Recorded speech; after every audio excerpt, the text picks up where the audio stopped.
It's the second race of the round of 8. An opportunity to lock themselves into the championship 4. There's Mike Helton waving the green flag. William Byron right away jumps out of line, 3 wide in the 3rd row.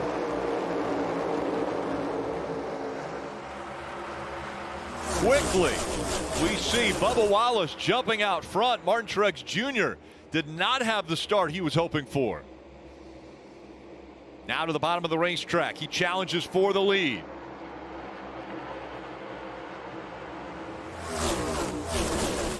Lap number 1. A drag race to the line, and it looks like Martin Truex Jr. will lead the first lap. We talk so much about how the high lane is an advantage here, but that's a little later in the run. You see right now with the newer tires, both Martin Truex and Bubba Wallace running lower on the racetrack. We saw his teammate, the 24 Byron, make the pass for the lead earlier, running the bottom, and look how well he does pinning that left front to the white line. That whole car is just sliding through the corner. Takes such discipline on the throttle and the steering to do that. And discipline on corner entry, right? You see Brad Keselowski now trying to jump back on the outside. Now Larson's going to just slide right up in front of Brad, put Brad in a situation. What am I going to do? Brad lifts a little bit. A little bit of give and take early in the race. Truex to the bottom of the racetrack right here, trying to get around this lap car. Round goes to 47. Ricky Stenhouse Jr. slides, and the caution will come out. Sitting on the end of the back straightaway here with a couple flat tires. Other playoff drivers that are going to gain points: Blaney, Byron, Truex Jr., Hamlin, Reddick, and Bell in 9th. So basically you're just leaving Chris Buescher off the list? Yes. Yeah, Chris Buescher is going to be the only playoff driver to not score stage points, and what makes it worse is he was the only one a week ago in the same bucket. Keselowski with his hand out the window, and he's going to ask for some help here. Maybe get a little push into turn number 1. Kyle Larson first into the gas as stage 2 is underway. Fighting back now on the track as he runs in the 10th position. Here's Martin Truex Jr. to the inside of Keselowski. Martin falls behind Keselowski and drops right in behind him. Big time right here. Larson's in big trouble right there. Slid up, didn't make the bottom of the corner. He's lost all that grip. Here comes the 12 of the inside. So now Blaney takes the lead away as Harrison Burton's also going to try to unlap himself. And right behind this group is Byron. Byron in that 24 right there. I think the 12 can get away here possibly if he can clear this 5. Oh, the 12 just barely got in front of the 5 there. He was over a second behind the speed of Blaney on the last lap, and Blaney coming out of turn 4, a close one there. But Blaney is going to win stage 2 here in Miami. Byron second, Larson looks as though he's going to hang on for 3rd. It's Blaney's 5th stage win of the season. The final stage is underway.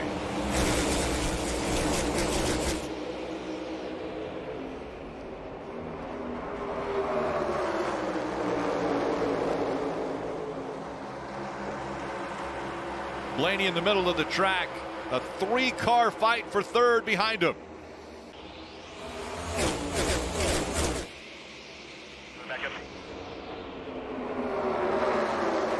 Brad Keselowski running that high line already. Denny Hamlin and Larson really tight off of turn 2. Almost contact right there.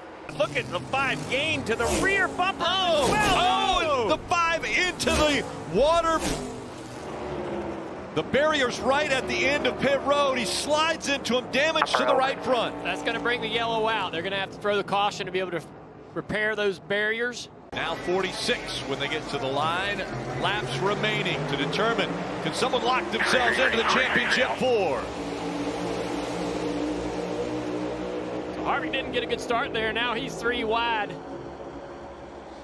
Allmendinger fights him to the inside. 12 had a problem in the middle of the corner, got really slow. 11 got by him, and look at the run coming from Bell. Sure, if everybody knew, see right there. The 42 into the 6, the 6 into the 1, turns the 1 sideways. And they all, big contact for Brad on that outside line. And John Hunter Nemechek in that 42 car, that's the first time he's driven that car this year. So, you know, working with a new spotter, maybe a little bit of communication. concur. It gets tight off of turn 2 on these late restarts. I was waiting for that. You're not referring to yesterday, are you? He's got his hands all the way off the wheel. That's the key from the wheel jamming his wrist, breaking his thumbs. And you know when all this started to happen, yeah, a little bit of contact, yeah. This time, Blaney up to speed better. Is he going to get the front turn down here in 1 and 2 he's looking for? He's going to be able to stay on the outside of that 11. Much better restart for the 12. Side by side down the back straightaway. Here comes the 20. Who's the push coming to? 3 wide, no pushing. I'm going to try to take the lead. Blaney to the bottom of the racetrack. They're side by side, door to door, up high. Bell's long gone. Down the front straightaway. Let's take a look. Off into the corner. Yeah, looks like either the right front went down or something in the steering. The toe link broke. I'm not quite sure, but that car goes straight into the fence. You've seen it sort of jolt. Watch his steering wheel. Watch the steering wheel. See if anything happens there. Oh, did you see his steering wheel jerk out of his hands right there? He shifted. He went down to shift, too. Yeah, So something in the steering. I mean, all of these cars have hit the wall multiple times today. It's going to be very interesting to see what Joe Gibbs Racing, Chris Gabehart, and this 11 team finds what was finally the moment to let go. And it might be hard to understand after the hard contact post-failure. Denny's climbed out of the car. There's Coach on the bottom of the screen. And you can hear in the background, you can hear Truex engine. It's sick. It is not running right at all. Winding that down on Truex's car. He's going to climb out as well. Marty. They're done, Rick. Yep. And Truex did say, if I shut it off, I feel like it will not start. And James Small said, shut it off. We're done. And Truex now being pushed back to the garage. What a crazy 5 minutes for this race team. Blaney in the 12 on the outside. Byron, 24 on the inside. 25 laps to go.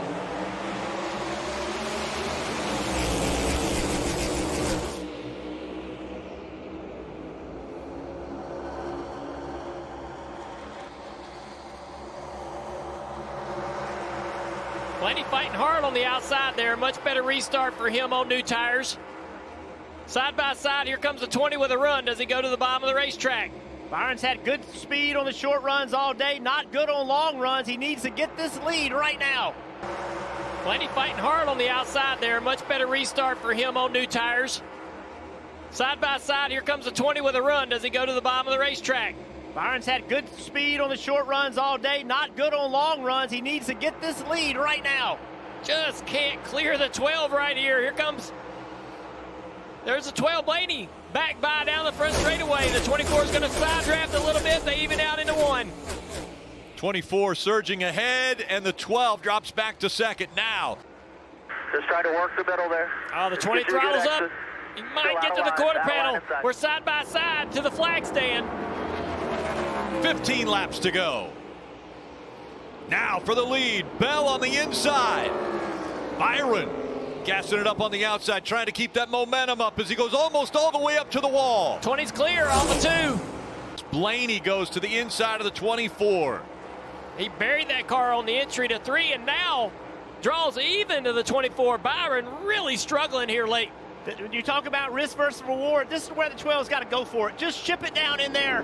There you go. Slide in front of William Byron. Now you got a shot. It's 1 lap to go. Presented by Credit One Bank. Christopher Bell didn't run a green flag lap in the top 5 until lap 221. And now, after overcoming a slow pit stop, Christopher Bell goes down the backstretch, and he can see a shot at the championship.